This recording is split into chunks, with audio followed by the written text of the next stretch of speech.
Welcome to the Call Dad podcast, featuring your host, CEO and visionary, Matt Posda, and featuring special guest, location manager for Columbia and Charleston, Adam Evers. Welcome back to another riveting episode of Fostering Communication here at Call Dad. Maybe the rivetingest. The most riveting of all time, because we have none other than the Canadian beast here with us. Hey guys. Mr. Adam Evers. How you doing, Adam? I'm doing great. How are you? All right, awesome. I'm doing well. Thanks for asking. Good. So welcome to Fostering Communication. Thanks for bringing me on. One of the main reasons that I wanted to have you on is you may be, outside of Todd, the most tenured employee at Call Dad. Yeah. Is this true? 100%. I bet if I asked Todd to confirm that. I'm trying to think of anybody else who potentially would be here. Was Matthew Rodriguez was here, but he went away. Yeah. So he disappeared went he went AWOL. 1 year, 2 year hiatus. He did, but they always come back. They always come back. Again, we're going to get proven wrong after this. Yeah. I'm going to be like, oh my gosh, how did I forget you? But I can't think of you right now, so it's definitely Adam. Yeah. Is the second most tenured employee at Call Dad.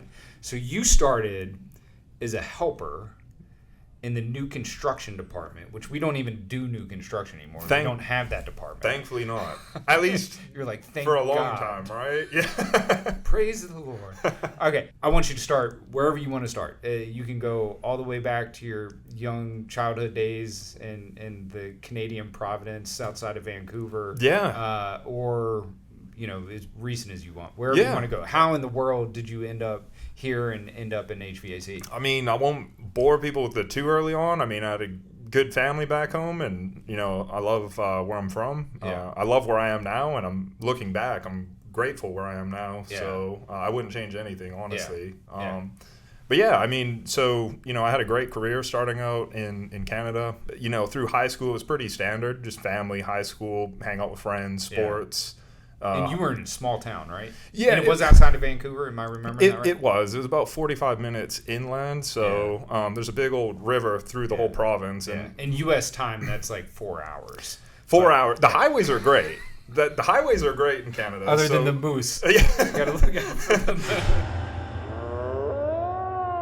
There's always wildlife signs, 100%. But yeah, it was a short drive, and I mean, most of the cities are on that river along there. And the further north you go, you're not going to see cities generally, just maybe little camps. Yeah. So was it a small town, or it was? What's your definition of small town? Small town, I mean, just no such thing as a traffic jam. I mean, I think there was probably 15 to 20,000 people. Okay. I mean, don't quote me on that, but I believe that's roughly what the statistics were.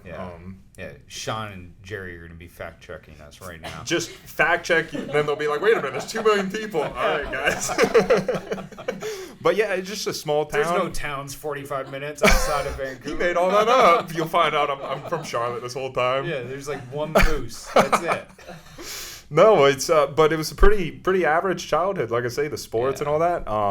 Through high school, I didn't know what I wanted to do. A lot of my family pilots, which I've told you, they're still doing aviation up there and doing well.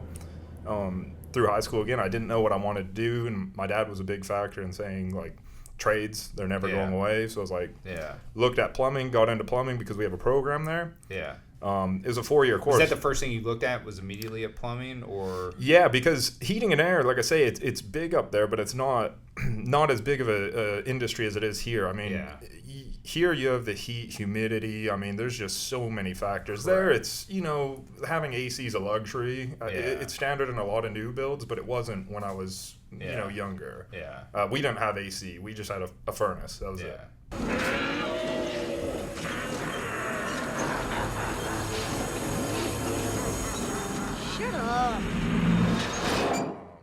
So really, I mean, HVAC didn't cross my mind too much.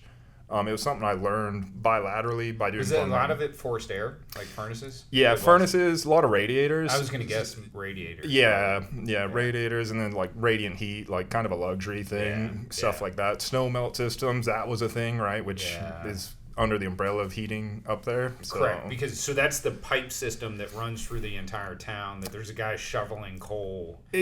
Well, right, heating the pipe. So no, we do still have like salt and like salt brine on the roads. But what it is say you have a residential house and you got a little bit of money. They'll put in snow melt systems to melt snow off driveways, so you don't gotta ever worry about shoveling snow. All right, so these are like residential snow melt systems. Exactly. Okay. Yeah. Which is the same as like the piping that they put under tile floor in a bathroom. Exactly.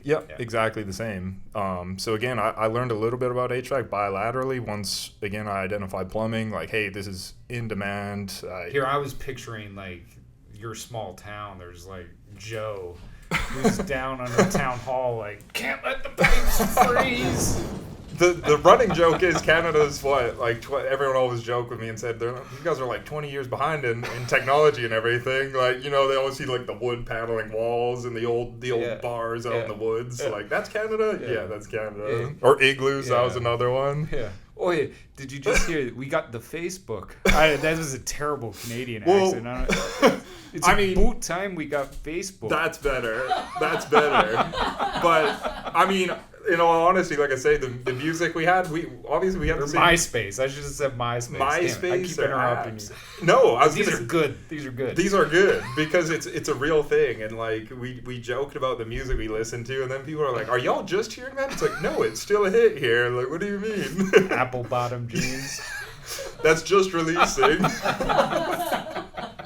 So no, it's funny. Yeah, I think we've caught up a little bit. But all right, so you picked plumbing because it was more prevalent. There was just more options to go. In demand, in demand. So again, and you were doing a lot of like pipe fitting stuff, right? Yeah, primarily it was like bigger commercial stuff, big pipe systems. We get a set of plans. We'd be looking at plans on a job for 1 to 2 years, basically like high rises. I mean, big new construction buildings, some commercial schools. Yeah, it was a lot of just looking at plans, pipe fitting, more so than like what you think of plumbing, like coming out snaking drains. Yeah. Correct. Troubleshooting clogged drains. Exactly. Yep. So, I did that for a handful of years, and I mean, it had its ups and downs, but I would say, started getting burnt out doing that job because, again, it was a lot of repetition. And, I'm one of those people, my brain is I need something new often, which I'm sure by now. I love getting into something new and learning something new and doing the best I can at it. But and pipe fitting, no offense to pipe fitters, but it's one of the most monotonous job because once you learn it, you're just running. Yeah, probably the highlight of your day is just messing with new people that come on and trying to teach them how to do it, right? Like that's the highlight of your day. So, it got old. I mean, again, I still enjoyed it to an extent, but it wasn't something that, I was at that point where I was like, man, I want to do something different. Yeah. And that was after 3.5, 4 years. And that was when I met my wife. Yeah. So, again, a lot changed at that kind of pivot point in my life. Yeah. That's when I came down to Charlotte. And this is going to be back to back because we were just talking to Kurt about this, but you had a long distance relationship, right? For a while, yeah. It was just, we met, we exchanged pleasantries. We met online. It wasn't like what is it? What are these dating web? Farmers Only or the Canadian Tinder? The Canadian Tinder. It wasn't Tinder or any of these apps. It wasn't swipe right or left. It was up. It's swipe up. Yeah, she was on swipe up and saw a strapping Canadian chap, and that's how we met. But but it started long distance and pleasantries, and at the time I didn't even know what North Carolina was. I knew my geography, but like the Southeast was like all. You didn't have a concept of what. Like, you probably now know culturally, like, each region of the U.S. is different. 100%. But you didn't, back then, have any conceptual understanding of what regionalization in the U.S. was. Correct, yeah. It was like, I knew the West Coast, I knew farmers, and then, I don't know what that is down there, and then New York. That was about the exception. Yeah. I'll never forget, this is way off topic, but I think about this in the context of what I was just saying all the time, which is like when my wife and I went to Spain years ago. Yeah. We were in Barcelona, and I remember asking the concierge, like, where could we see a bullfight? which I now realize is that not illegal? It's the equivalent of going into a hotel in New York City and being like, where can I see a NASCAR race? Oh, like there's no. Okay. It's like from a regionalization perspective, it is so out there. And like at the time, like I don't know, I'm young. Early 20s, thinking that everyone in Spain does bullfighting. Like, oh, no, right there, you're right next door. It's like, well, you go down 3 blocks, take a left, and then that's the bullfighting. I mean, you would think that'd be one of the drawing factors of Spain, right? Yeah. No. I guess the running of the bulls. Yeah. And all that. Yeah. Well, it's more like I use the NASCAR analogy because it's like the southern regions have just different. The northern regions do not like it. Oh, really? Don't. I never do that. Yeah. Anyway, sorry. I didn't mean to get off topic. No, I actually, that's interesting to know because had I gone there, I'd probably be asking the same thing. Do the same thing, yeah. Yeah, where's the running of the bulls? So I have no idea where they get this criticism towards America. It's like, well, I don't know what their problem is. If we travel, I get lumped into the same group. Yeah. So, and I'd be doing the same thing. Like, where's running of the bulls? Where's bullfighting? Yeah. It's funny, I tell people I'm Canadian when I travel. Do you? No, I'm joking. All right, so. Maybe not now. Yeah, definitely not now.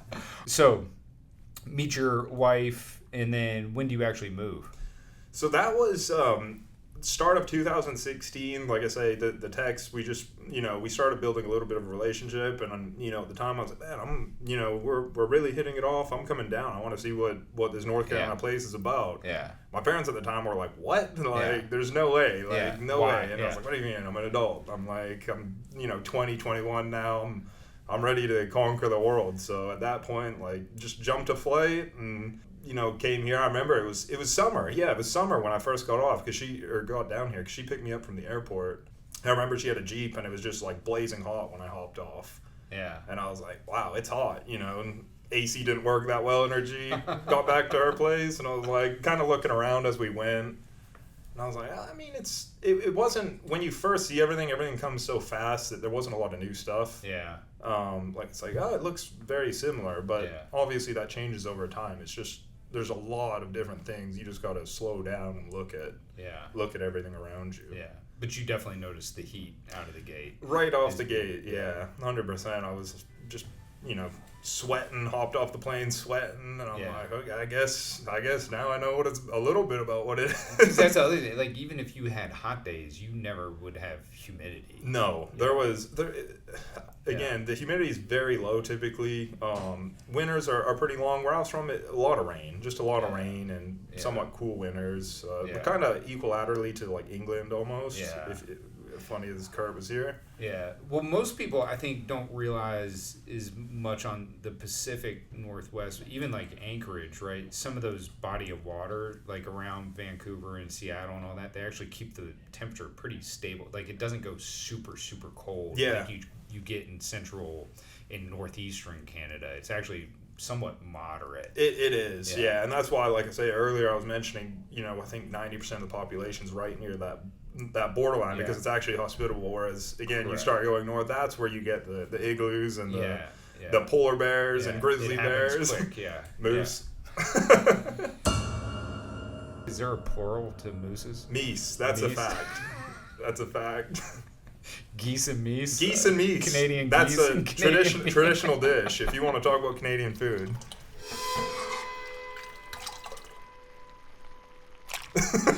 Gravy and fries. Poutine. Yeah, with geese and meese on the top. The poutine is becoming popular here. I was driving in, I saw a restaurant that was advertising it. I said, in Charlotte? Yeah. They were advertising poutine? Well, it's on their sign. I can't remember exactly what it was. Something, and then on the bottom it said, and poutine. I was like... You're going to have to beep out poutine because it just sounds like... I don't know what it is about that word. It just sounds... There's got to... Maybe we can... What is he talking about? Maybe they keep Americanize it. We'll figure out a new name for the American variation. It's just fries with gravy on it, right? Gravy and like cheese curd. Okay, yeah. You lost me at cheese curd. Yeah, I don't talk to someone from Wisconsin, I guess. Yeah. They might. Oh yeah, cheeseheads. Yeah. There you go. Deflect to Wisconsin. Yeah. Hey, they're They're very similar, so Yeah. they'll know what I'm talking about. Yeah, don't you know? That's a very Wisconsin thing. It's like a cross between like American and British people, almost like in between. Oh yeah, don't you know? You get to North Carolina, it's hot. It's hot. Yeah, I mean, at that point, Did you know you were going to get back into trades down here? That was your plan, or that was, I mean, honestly, at the time, I wasn't even thinking of moving here. So Yeah. it was like, I just planned on Oh basically, yeah, so you were just visiting. yeah, like a micro vacation. Again, Yeah. I was young and had saved up a good bit of money. Working in the trade Yeah. will do that if you're smart and can save. Yeah. So I saved up some money and I was like, hey, I'm taking a little bit Yeah. of a vacation and then I'll figure out what I want to do after that. Yeah. And being smart is not a prerequisite to saving. It's just, it helps. it helps. I mean, I think honestly, I wasn't the best at saving early on. I've learned in the last 10 years, I've learned a lot. Yeah. It's I don't think it's one of those things you learn like right away. I think it's Yeah. one of those things you just. What was always I don't want to deflect down this too long, but Kurt and I were just talking about this. What would be your number one like lesson or advice to somebody who's not saving, that knows that they should, that wants to, they just can't break into the habit? Yeah, I mean, start small. I mean, just budget small. We have a lot of young guys coming into our trade that still live at home. Like Yeah. that's, if your parents are like that, I always tell them like, eat that up as much as you can and give your parents a big old kiss, because that's a big launch from the start. Like if you have that opportunity, take that. But the biggest thing would be just start small. Again, that small savings, it compounds over time. So you know, take a little bit off this check, off that check, get that in place, and you'll start seeing big developments. So just do it. Yeah, just do something. Yeah. It was one of those things where it was hard-headed, like, hey, I'm not saving that much if I budget it, but it compounds over time, and the more you do it, the more infectious it gets, seeing that growth. Yeah. Okay, so you were micro vacation, and then Micro vacation, I wasn't really sightseeing, you know, some trails here and there, but maybe city seeing would be the best way of describing it. I still have not gone to a NASCAR event here. Yeah. But, I got to see all about Charlotte, and you know, when you first come here, at the time I was only allowed a 6-month trip. Yeah. So you know, it started out good with my wife, but at the time girlfriend. It was like, you know, first few months the relationship started developing, and as This was 2016? 2016. Okay. Yeah, and so again, the money was fine. Like we were, you know, doing little trips here and there and building on our relationship. And then again, 6 months in, that's when you have a visitor's visa between Canada and the U.S. And after 6 months, you're not legally allowed to stay. Yeah. Unless you get like an extension, something like that. So you know, at that point, I had a decision to make. Right, I was like, man, I really love her. Like, went back home for a little bit. We were separated for a while, and you know, came back once more later in 2016. And at that point, we realized like, hey, you know what?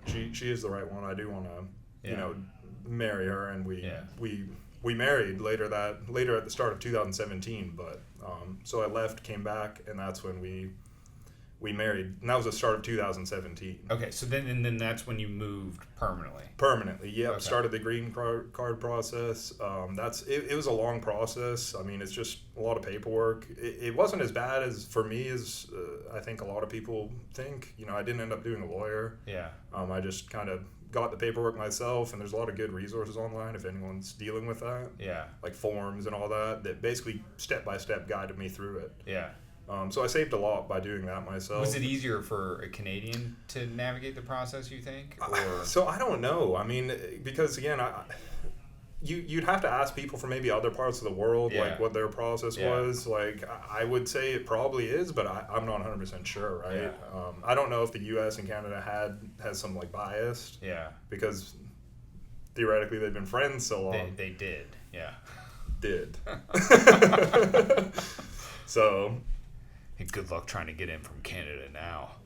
If right now I would be a little like this is, but like more precarious. Yeah, 100%. Yeah. So was it ever a conversation about her coming up there, or it was always you coming to U.S.? Yeah, it was. I mean, I told her, I was like, hey, you know, I was doing well plumbing, and again, the company I work for, like, called that. I could see it was going places, and I was like, you know, I'd like to develop something here. But she's like, Charlotte's my home. She has some family here, and again, we talked, and I respected her decision, and we stayed here. So, Yeah. and again, fast forward now, I'm grateful that we made that decision together. Yeah. So you got married in 2017? Yep. Okay.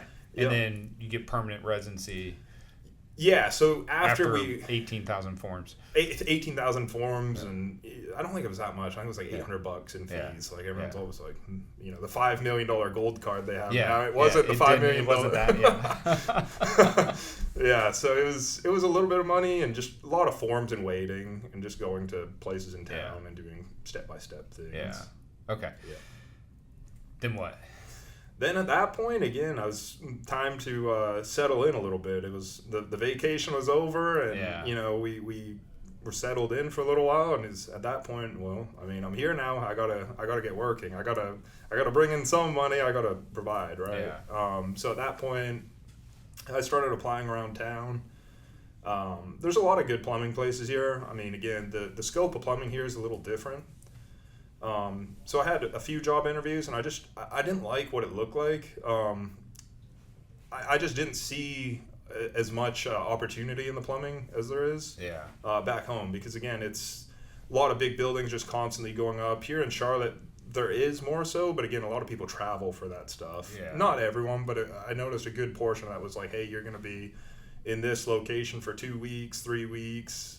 Or flip side, I'm doing residential, and I was like, hey, I don't want to do residential. Yeah. I don't want to be unclogging drains all day, because I've done that, been there, done that. That was 50 to 70% of the work. Yeah. It's still a great business, it just wasn't my thing. Yeah. Yeah. So at that point, again, I kind of pivoted, and I was like, by way of doing plumbing, I knew a little bit about HVAC. And I saw, hey, there's HVAC trucks everywhere here. I was like, maybe this is the time. I took it as a sign to get into HVAC by way of that. And you were like, it's hot as crap. Hot as crap. And coincidentally, my wife's ACs were broken, and she had an outrageous quote. Now that I know what I know about HVAC, it wasn't outrageous. Yeah. It was It was actually pretty good. It was a little high for the time, but it was within reason. They for weren't. Today, it's probably, you'd be like, could you imagine those prices? Yeah, we would have jumped all over them. Yeah. Knowing what we know now. Yeah. Yeah. All right, so I didn't realize that. I don't know if you ever told me that quote happened, and so that's what spurred you into looking for HVAC positions, or? Yeah, that coupled with the fact I knew a little bit about it. Yeah. So I knew, again, during those big jobs we were doing, I saw HVAC going in, a lot of the big stuff. But again, same thing. And I was like, it's an interesting field. I'm still young. Now's the time if I want to do something. I think I have the opportunity to do it. Yeah. So how many companies did you apply to? Actually, so funnily enough, I applied at 2. So Morris Jenkins, which is I'm sure everyone that'll ever listen to this will know. They're just this Omega. I applied to them. How dare you? I know. How dare you? I know, it was bad. So I applied to them, and then at the time Sky. So when I applied for them, they wanted a video interview, which I was one of those interviewees that I was like, I'm just throwing my stuff out and seeing who's maybe has work. Yeah. Didn't get a call from them, and then again I was like looking around, saw Sky, and just casually threw resumes out, and I was able to come in and meet. I believe I met you for a minute, and then Mike Huff. You interviewed with me and Mike Huff. Yeah, and I think one big thing was just the company at the time was small, but That's when I was head of recruiting. You were head of recruiting, head of dispatch, head of CSRs. Yeah. Like I would answer the phone, dispatch the call, and run the call. Yeah. You were a therapist. What else? There was warranty department, all of it. Registration. Yeah, no, I remember it was. But again, I one thing that drew me was I just really liked. I think one big thing is like the ownership, knowing who you're working for. Yeah. So that helped me make my decision. Like, it seemed like a pretty good match. Yeah. And I liked that work was readily available, and that's when I started as a helper. Yeah. Literally a helper in new construction? I did not know a thing when it came to residential HVAC. Yeah. I thought I might know a little bit, but when I got into the field, I remember with Tommy, I was like, man, first day on the job, it was summer too. Everything happens in summer with me. I guess that's like biologically I make decisions in summer, but we got a big old duct job. I didn't know what I was looking at. I didn't know anything. And I remember him being like, man, this guy is like, he was hitting his head on the wall. Like, green is green. Green. Yeah. At least I knew a little bit of tools, so that helped. Yeah. So, no, and that's, like I say, when I started, I would say a pretty good journey in HVAC. Yeah. So you picked it up, again, from my perspective, over, however many years I've been doing this now. Seen a lot of people come in with no knowledge. You picked it up insanely fast, in my opinion. And you didn't have the infrastructure that we have now in place to be able to pick it up, right? Yep. So it was a completely different world back then, where it was still, I make fun of these, make fun's not the word, but I use as an analogy a lot to some of the things that we were doing with CDU, the companies that just throw you in a truck with shark-infested waters. And it's like, here, go figure it out. And you're only going to be as good as, in your situation, Tommy is willing to take you under his wing and train you. Yeah. So you were really in the proverbial deep end as it related to how to learn this industry. Yeah. Right? Absolutely. What was the biggest driving force for you in terms of picking up the trade so fast? I mean, anything I do, I think, you got to have that drive personality. So, you want to always provide, right? So just wanting to get to that next level. How do you get to that next level, right? You gotta be a lead. So learning through the industry, right? Like getting to where my lead at the time was Tommy, getting to his level. Like, how do I get to like him? And it was a lot of self-research, trial and error. I mean, and just being curious, which is one of our cultivate curiosity is one of our pillars now. So were you more of a I'm going to ask a million questions type guy, or were you more a get out of my way and let me try it? Like, how was your approach, or what was the actual course of action for the drive you had? Yeah, so it was basically I'd do a little bit of watching. The guys I worked with weren't really much of ask a million questions because it's that's why I asked it's go time. So Tommy's answer would be like, "What do you mean? You just do this and do it?" I mean, it's easy. I mean, again, it looks like alien technology, so that it's funny. Like anything new looks like alien technology in this if you don't know what you're doing. But once you see it a few times, like if you give it an attempt, anything you mess up can be fixed. So I was, not at the customer's expense, but always having someone to be like, hey, check this out before we fire this up. Check this out. Yeah. So just taking the initiative to say, hey, let me try this today. Let me try that. I got this. Or just jumping in and saying, I got the outdoor. I got the indoor. Yeah. The ductwork, whatever it is. Or being the first one to jump in the attic or crawl space. Yeah. When you said independent research, what were you doing there?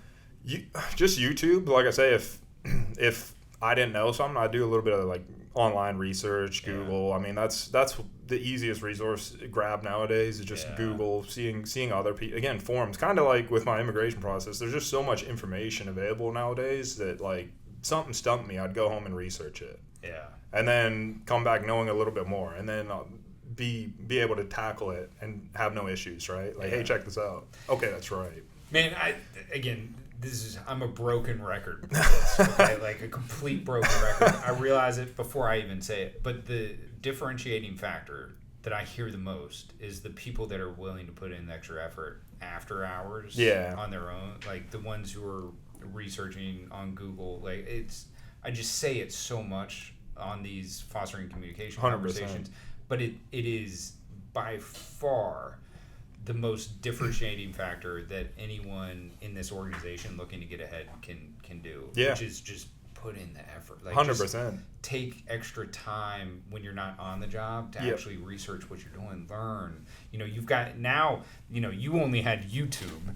Now we've got an entire training department that you have access to. Yeah. You've got literally now dozens and dozens and dozens 180 employees. People who have been through the same thing that you have, right? So ask questions, Yeah. put in the effort. Anyway, sorry. But I hear it time and time again of people that are successful. Yeah. They put in just a little bit more effort. Yeah, and I think it's like that with anything in life. And it's funny with the new people that come on board with Call Dad, you can see pretty quickly who's gonna stand out and who's kind of just gonna fine with being content, middle of the path, whatever they want. Complacency. Yeah, wherever they're comfortable. Yeah. Which again, there's nothing wrong. Like there's a lot of good people that are happy on the day-to-day complacency, and there's nothing wrong with that. But again, it's what drives me crazy is when somebody complains about not getting ahead, but they're not putting in the effort to actually get ahead. Yeah. Fortunately, I think, especially where we are now, I think we've done a good job at putting people on a pedestal that do that people understand, like, hey, if they're like-minded, that's where they get where they want to be. Yeah. I just think that helps drive other people. Yeah. All right, so helper, you eventually, in pretty short order, you were lead. Yeah, I mean, staffing at the time was pretty scarce because, again, trades are a interesting beast where people come in the door and they promise you the world and vanish the next day, right? So at the time it was scarce. And we were also in a weird kind of cycle from a business perspective because that's like early 2018 at that point, and we're still, majority of the business is still new construction. So it's tough to have somebody who's straight service, install, maintenance mentality mixed with the majority of the business being a new construction. Like new construction was still the tail wagging the dog. Right. Those were you occupied most of your time with the new construction, and there was a couple techs kind of rolling around wherever they could. But that made it hard because most people are either one or the other. They're not some sort of mix of both. Exactly. Right? Especially at the time. At the time, like, people just, I mean, the techs that were around didn't want to do the new construction and vice versa. So it was a good fit. It was always a very, very difficult thing to do. Get to lead, and then when did you start expressing interest in service? It was about 8 months in being a lead that I was like, okay, I've been able to do, I work with a lot of good people in install, and we were knocking them out, and we started getting our system down, and at that point, like, that was it for me. Like, install's great, I don't bash it, but I was like, I want to learn more about the industry, like service. So it was about 8 months at that point. I wanted to jump into something else. So I was fortunate at that point to get the opportunity to go run a few service calls, like, sporadically, so here and there when they came in, I was able to run those and kind of start slowly swimming with the service tags. And what would you do, correct me if I'm wrong, but after every day when you finished an install, what would you do? Research service stuff and talk with service techs. Typically, if I remember correctly, you would call Huff. And you would be like, hey, is there a service call I can do, or somebody I can go help, or another install that you need me to go? What can I do? Who needs help? Who needs help? I mean, 100%. And I mean, at that point, again, the install crews were pretty self-sufficient. So I mean, at that point, I knew if I call boss, it's more than likely going to be service. So I think it was almost a selfish reason as well. You knew what you were getting into. So it was. It went well. Like I say, I think I was given a lot of opportunity in service as well. It's back to, like, we've talked about that on this a number of times, but it's like you take, a lot of times what companies will do is they'll get pigeonholed into somebody's skill set. Right? Like, you were a really good installer at that time. So it's easy as an owner for me to look back and be like, hey, no, like, Adam is really efficient in install. Do not let him get into service, because that's going to put us behind. Who's going to take Adam's spot? It's a real thing, But I mean, when I was doing plumbing, like, I didn't know it at the time because I was so new to the industries that I was stuck doing water lines and drainage a lot of the time. It wasn't the cool stuff, the big, hooking up to equipment and stuff. It was. Because you were good at it, and they wanted to keep you in that position. Unbeknownst. Unbeknownst to Adam. But you're a pristine example of that. Of, like, you got to let people do what they want to do. So if they're expressing interest in something, give them the opportunity to learn it. Give them the opportunity to go out and do it. And I mean, it could be, that's fostering communication. It's one of those things too. Like, it might not work out. They might not like it eventually, but giving people that opportunity gives them a chance, and then having that open line of communication. I mean, Yeah. you can always go back, right? You Yeah. can't put service calls on your board, you know. Yeah. So I always felt good because I could go back if it didn't work out for whatever reason. Yeah. And then it was, in 2020 was when we finally did the delineation, like we separated new construction and service. Yeah. And then you said, I want to be service. Yeah, it was just service full time because again, there's you have large repairs that are almost like mini installs. Your compressors and coils and this and that. So that gave me enough of that itch. I felt, and even then I was like, hey, if we're slow enough, I can knock out an install. Someone calls out something like that. Yeah. When did you decide, or when did you get some inclination that you actually wanted to be in management? It was a little after a year of doing service.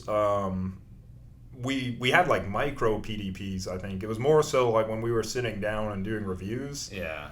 They were almost micro reviews, right? Yeah. So it was at that point where I was like, man, like, I think a lot of people in the industries always have that, like, you want to be your own business in a sense. Yeah. So at the time I was like, hey, I want to get licensed. So I want to learn more. Like, I feel like I've learned a good bit about service. I want to keep learning. Yeah, keep the progression. Yeah, 100%. Keep that itch satisfied of growing, right? Yeah. So it was a little after a year, and I remember I told you and Huff, I believe, or not. Yeah, was it Huff at the time? No, it wouldn't have been Huff. It probably would have been me and Stuart. So that's that time. It was you and Stuart. We had at that point you had moved 100% out of new construction. Yeah. It flies by, but yeah, I do remember that, and the opportunity came fast after I said that. It almost hit me like well, I'm glad you said that, Adam. It was like a brick wall. Well, yeah, because at the time, like I say, I didn't think our company was gonna grow that fast. Yeah. Like I didn't think Sky Called Dad was just gonna blow up like that. Yeah. It's like what is like? All right, so give me, and this is gonna be a real tough question to answer, but like give me your perspective on Sky that you joined to the organization today. I mean, organization, like I think like you said, we were doing everything, and we had a mini identity, and I think everyone was learning a lot as we went. I think now it's an actual organization. There's just lots happening every day, and I think sometimes it's so fast that we get caught up and don't realize, but just the organization, we have all kinds of branches, support. You can see it being built like a large company should be. Yeah. I would love to understand or see your vision of what you've seen over the years, because from what you joined to where we are today, and it is crazy, but you've witnessed culture evolve. Yeah, it's a real thing. I mean, and you've been part of it too. Yeah, I mean that's the thing, and it goes so fast. A lot of times, people doesn't feel like it. It doesn't feel like it, and then when you think, holy moly, that was last year. Like that was just 2 years ago. Yeah. Where are we now? Like it's insane. Yeah. I mean, we're not even 2 years into Call Dad. No. Yeah. I mean, and that's one of the things that I think for people wanting to get on board, that's one of the big things I always tell them. Like, you don't see that everywhere. I mean, it's rare. Yeah. Very rare. Yeah. I still remember the day that we bought Superior, but you raised your hand. Yeah. And then we came to you and said, what do you think about moving? It was crazy. Like I won't forget that memory. I was actually there I was training with Derek, who's head of operations now, but he was the manager of Hickory, and I was up there just training, not knowing what's going on. Yeah. I was on my way home, end of the day. I'm like, all right, sitting there thinking about dinner. I get a call. I'm like, you and Stuart. I'm like, hey, you said you want to do management, right? I'm like, yeah. I'm like, what's going on? And they're like, so you want to move? It's like it was a funny moment where I was like, full stop, like hit the wall. I was like, oh my god, like this is a serious thing. It's one of those things where like you think like a 5-year workup. Yeah.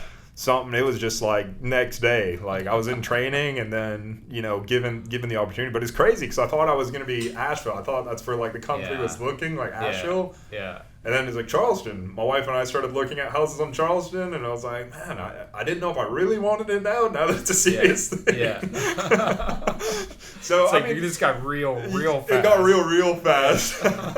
So it's one of those things where once I knew it was serious, I mean, I think I remember you guys saying, just it's a big thing. Just take some time and make your choice. And I think it was a pretty quick decision. I think it was like that evening or the next morning. I was like, yeah, let's make it happen. Let's do it, yeah. And your wife was pretty supportive.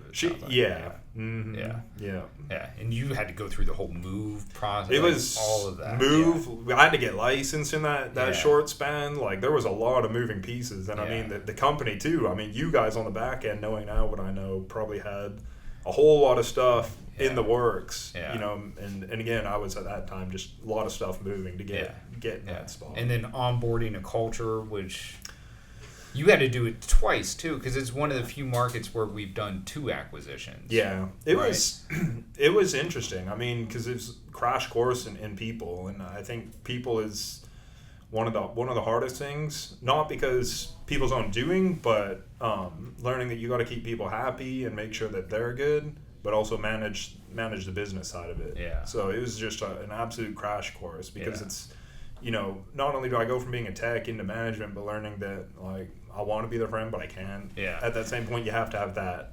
Well, yeah, you're like level. You're like me there, because high EQ, right? Like, you're a big teddy bear. You care a lot about people, almost sometimes too much to your own detriment. 100%, right? yeah. And it's that, how do you, when you have that personality or have that high EQ, how do you manage accountability? I mean, it's one of those things that it's taken me a long time. I've gotten better over time, and it's one of those things for again, like being a technician, there's certain things you don't just pick up like that. Yeah. Like, it took a long time, and even still, I'm not perfect at it. Yeah. People do not realize that management and leadership is a skill, just like anything else. You have to learn it. You have to practice it. You have to research it. See what works, and unfortunately, like I say, I've made mistakes, but like I say, I've learned from those mistakes, and I think one of the biggest things is just being honest with people and having those conversations with people. I mean, that goes a long way. Yeah.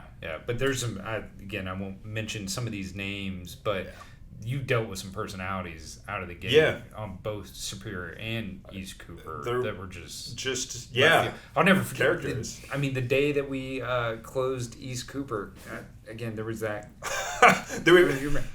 would not look me in the face, wouldn't shake my hand, wouldn't do anything, and he was like, I ain't working for no corporation. And all we did was be nice. Like, we weren't. I'm not a corporation. I'm the owner. You're talking to me. If it was a corporation, you'd be getting a Zoom call from Kentucky or wherever the HQ was, and boss man probably wouldn't even look at you. And my favorite part of that story is the guy went and worked for a national corporation after he left. I remember. It's like, what are you doing? We said we'll give you a few days, and like we want to have you on the team. We hear you're great tech. Like we really would value you. And 3 days later, without a word, he just said, I'm not doing dropped his truck off and said, I'm out. And that's gonna happen. Yeah. So you've definitely, I know you've navigated a lot culturally there. There's just a lot of moving parts that you had to go through, and it wasn't something that happened overnight. No. So, yeah. What's been the biggest challenge? All right, so helper, lead installer, kind of pseudo services manager type situation into LM. The LM back then, by the way, like, I don't care what people's memory of it was. I mean, the LM back then was dispatch, ops coordinator, office manager, admin manager. Like, you did so much more than what an LM or even a service manager or install manager, any of those positions do. It was like a hot mess of everything. It was a lot. Then that kind of transitions into the LM more traditional that we know today, then into the RM type scenario. Out of all of those, if you had to pick the toughest position or the biggest lesson learned, what would you say?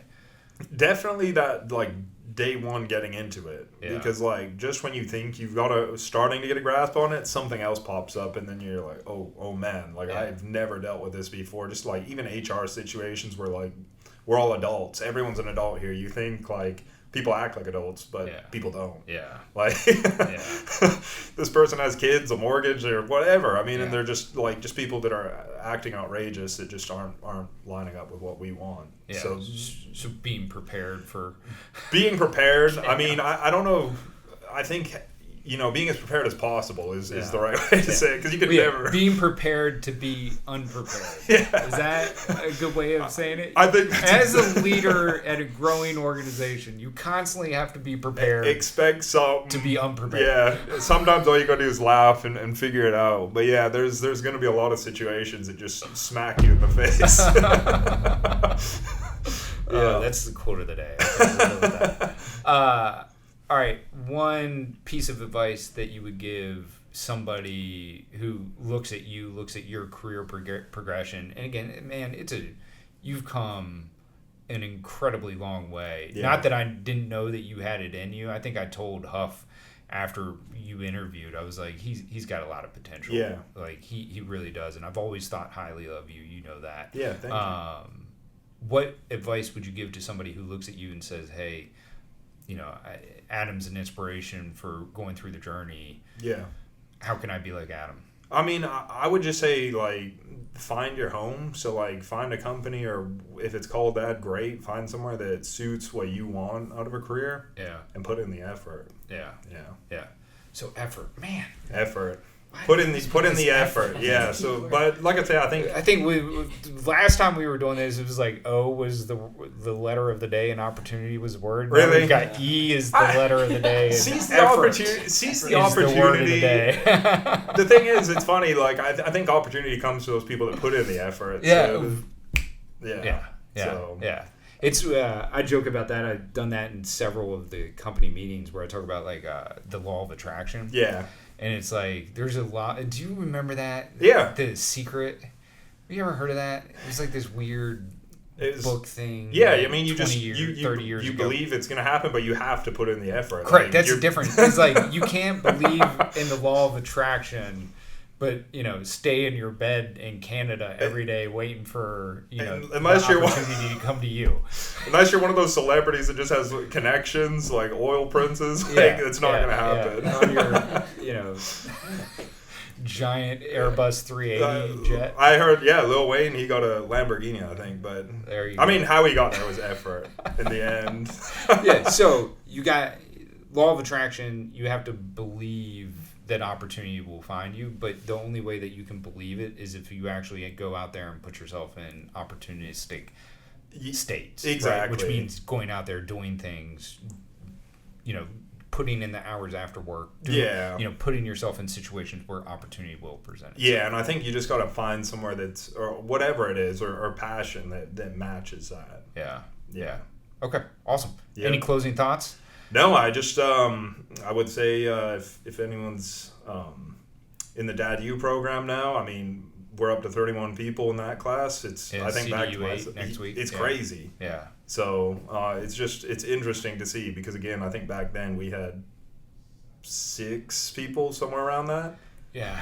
So this year alone, between CDU 7, which was 22 that came out of that class, and then this will be 31. Hopefully we graduate all 31 of them from level 1. Yeah. I mean, that's 53 people just so far, and we've got more classes coming up this year. So yeah. That's my closing thoughts, just like the compounding. It'll be interesting to see next year and the following year where we're at. Yeah, well, Kurt and I were talking. I remember, I didn't tell Kurt this, but I remember sitting down with Kurt having a conversation, and I don't want to say he was critical, but he was basically like, this program is not very developed. Not all chalked up. Yeah. Well, you are like the first class to ever come through this program. Like everything. Yeah. So like, I know you don't believe me now, but I promise one day there's going to be layers, that you are the tip of the spear, and there's going to be layers below you of people who have come through this. And now we're finally seeing that where, 95+% of field staff will be via Dad U. And it's so inspiring and so cool to see. It is. Yeah. And there's so much opportunity that is being created for all these individuals. Yeah.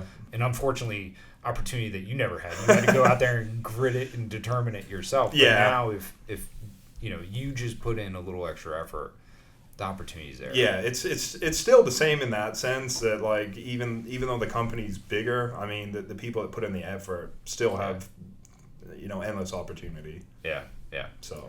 All right. Well, I appreciate you, Adam. Even though you're Canadian, thank you for being on. Thanks for having me, and thanks for keeping the Canadian to a minimum through these times. All right, man. I appreciate you. Thank you, man. Appreciate you. We'll see you. Yep.